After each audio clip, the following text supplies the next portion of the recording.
alors Abdoulaye d'accord nga ak démarche autorité sénégalaise yi par rapport aux médias yi nga xam ne moom la ñu jugé non conforme. D'abord bu ñu nekkoon dans le débat autour de l'adoption du code de la presse. Je pense que bokkoon naa ci benn séminaire en son temps. Et man je faisais partie du groupe qui disait que attention ce code-là est très coercitif. Oui waa ñu ngi tàccu mais c'est un code très coercitif. gars yi jàngatuñu li nga xam ne nekk ci article yi mais benn moment aussi bu ñu koy appliquer on fera encore appel de nouveau à un sens élevé de responsabilité de la part des professionnels de l'information et de la communication. Oui. L'autre élément mooy le débat autour de l'assainissement de notre secteur. jàpp naa ni ça fait plusieurs années. Ayoba je crois bien que c'est depuis le régime de Wade ça. Ayoba je crois bien qu'il a fait partie d'un groupe qui s'appelait même assainir la presse. Voilà parce que y avait pas mal de choses qui se passaient. Donc juste pour dire que tolloon nañu benn niveau boo xam ne ñun suñu wàllu bopp on savait qu'on était gangréné. quoi qu'on puisse dire. par véritablement ñu baal ma des virus quoi. yoo xam ne kii bu ñu continuer woon ils sont devenus xam nga. voilà ils ont transmis une certaine maladie. quoi qu'on puisse dire léegi nag c'est aux acteurs véritablement d'assainir le milieu. parce que famille média yaatu na on y trouve du tout hein. oustaz yaa ngi ci animateur yaa ngi ci présentateur qui n'est pas journaliste. mais il y a ce qu'on appelle le professionnel de l'information et de la communication chargé de la collecte du traitement et la diffusion de l'information. Point final. voilà xam nga loolu nag c'est pas donné voilà du kii parce que tey da nga gis nit comme ni nga ko doon waxee la dañu fa wax mais tey Pape Sané su woowee booy boobu ne ko kaay bindal ma chapeau booy bi am problème. ayo boobu su ko nee defal ma accroche am na problème. Pape soo ko nee defal ma chute fële am na problème. tu vois donc il faut quand même que l'on aille dans le sens d'assainir maintenant démarche bi ça s'inscrit dans le cadre de l'adoption donc koy wax de l'application autrement dit du code de la presse mais man bu ñu koy tàmbali jamono yooyu j'avais dit que nañu privilégier le dialogue accompagné d'une communication agressive pour dire que tout média qui n'est pas conforme am nga délai de temps pour véritablement nga mën a remplir les conditions pour ta reconnaissance.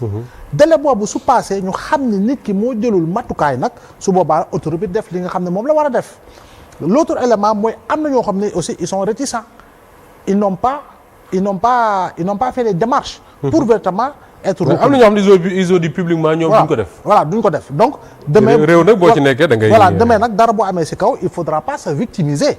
parce que quand même on sait que certains sont des cagoulards politiques quoi qu'on puisse dire. voilà parce que am nañu position déjà dégagée. donc loolu mi ngi ci. l'autre élément aussi jàpp naa ko mooy que ni soit on fait de l'information ñu xam ne information ngay def. soit tu es dans l'opinion tout court.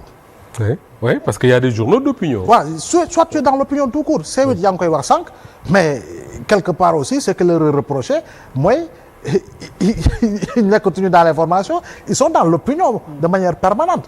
Donc loolu yëpp lan lay wundu.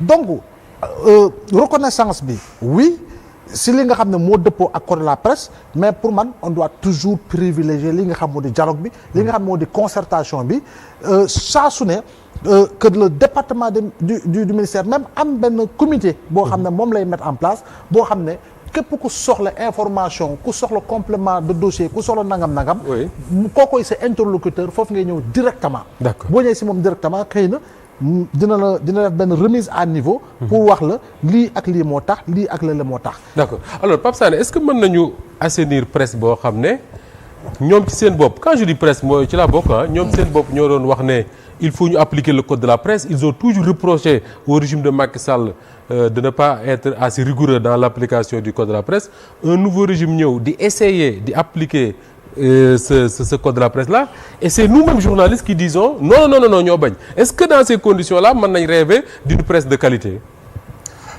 waaw Moustapha c'est vrai que Ablaye mu ngi koy wax sànq mais man moo assainir bi je ne l'aime pas du tout quoi.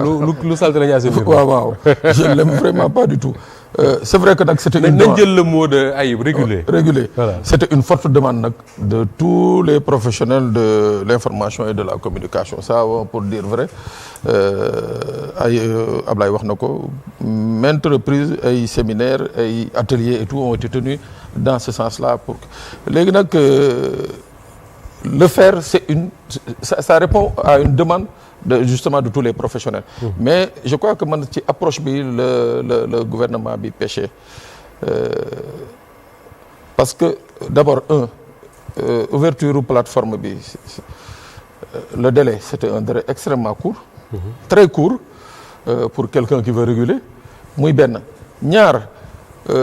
Entreprise de presse nekk une entreprise comme toute une autre. mooy maanaam tey jii Ablaye mun na xëy am envie bëgg ubbi une entreprise tey jii la plateforme est fermée donc ça veut dire que kon la création d'une entreprise de presse au Sénégal jamono jii ñuy wax. arrêté nañ ko dañ ko arrêté mais là c'est un sérieux coup qu'on porte justement à la liberté de la presse et à la liberté d'expression en général.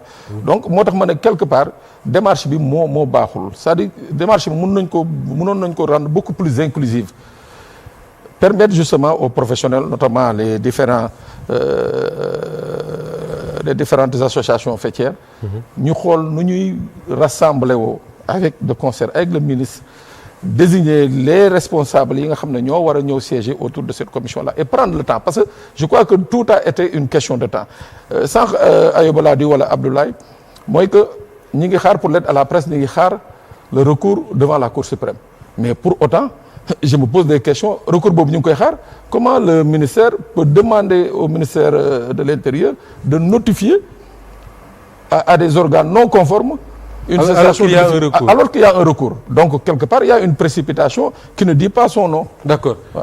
Pape sur ce que li Pape Sané di mujj a daanee la ñu tëj ce chapitre là précipitation la ko woowee pour moom parce que y a un recours bu nekk ci Cour suprême ñuy xaar ñu trancher pour effectivement am la liste définitive. Moustapha xam nga une entreprise de presse c'est une entreprise d'abord. Oui. Et en tant que tel ñoom ñëpp ils sont soumis à l'acte uniforme sur le droit des sociétés commerciales de l'OHADA.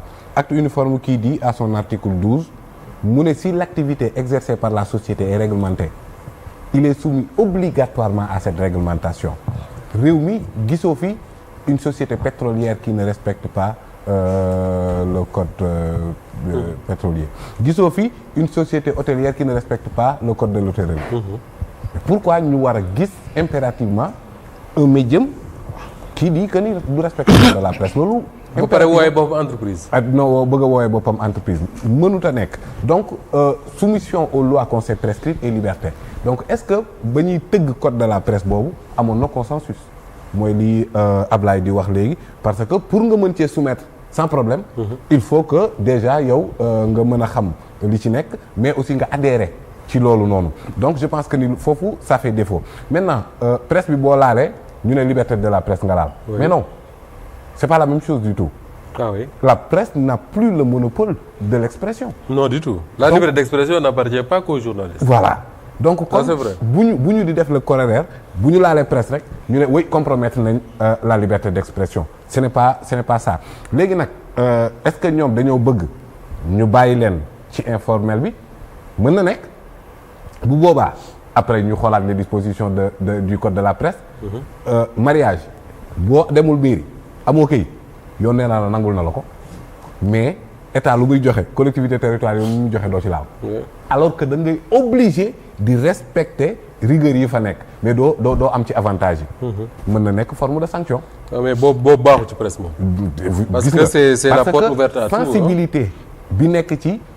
Informé. waaw mën na jur il a donné l'exemple rajo. Mille collines au Rwanda. mais il y en a aussi tant d'autres parce que li ngay wax impacté wul yow kese mën na jur jeexital ci stabilité sociale mën na jur jeexital ci yeneen nii donc kon foog impérativement rek ñu xool naka la ñuy def pour que ñëpp respecter li nga xamante ne moom moo ci nekk. Sénégal nag bon ci li président Ayib doon wax bëri na ay lois désuètes bëri na ay loi yoo xamante ne tey aywa bu doon takk jabar may ko may bu njëkk 1 million. yoon da koy tere. ku ko yoon da koy tere. waaw ah oui.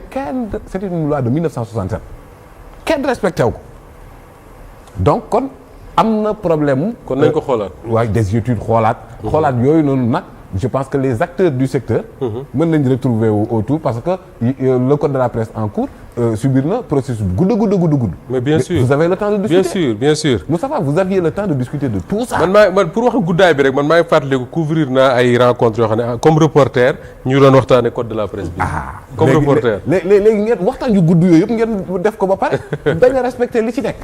pëj ak pose problème en tout cas man de pour man. d'ailleurs sax le débat mi ngi doon déparé sur la comment est-ce qu'ils appellent ça la dépénalisation des délits de presse. wax dëgg non la déprisonnalisation. après dañu ni déprisonnalisation. mais loolu tamit day mel ni vous acteurs de la presse vous croyez au-dessus de la loi pourquoi déprisonnaliser wuñ les délits médicaux par exemple. de mécanique d'agriculteur. mais yow boo defee deal ça secteur yi bokkuñu. waaw benn la. c'est-à-dire quand tu parles de démocratie. presse daf ci am rôle bu vital boo xamante ni. mais parce que daf ko ciy jouer. on parle on donnait comme alternative. mënuñu yaatal ci loolu nag. la sanction pécuniaire quoi comme alternative. mais baykat bi moom joué wul benn rôle ci démocratie mbay. non mais de toute façon bi ñu même la sanction pécuniaire les gens dañu doon wax ne si appliqué entreprise de presse dañuy tëj. pas d'accord. mais la sanction pécuniaire bi ñu doon évoqué à l'époque bu ñu ko appliqué dans sa rigueur entreprise de presse yooyu dañuy tëj parce que imaginez Moustapha Diop bu toog qui raconte des conneries du matin au soir nga porté ko plainte ñu dem ci yoon ne comme mënuma ko yóbbu prison damay teg Walfadjri ne na fay 500 millions Ayib Daffé mi ngi ko doon wax mais soo ko fayee 500 millions tëj. waaw ce débat là moom bi ñu koy waxtaane boobu Pape Sarr nee naa la reporter laa woon. waaw léegi reporter ba léegi ni mënoo leen am maanaam am problème pour appliquer li nga xamante ne c'est un vrai problème discuter gën nañ ko. d'accord alors beneen thème d'actualité du jour ma bëggoon ñu évoquer ko très rapidement.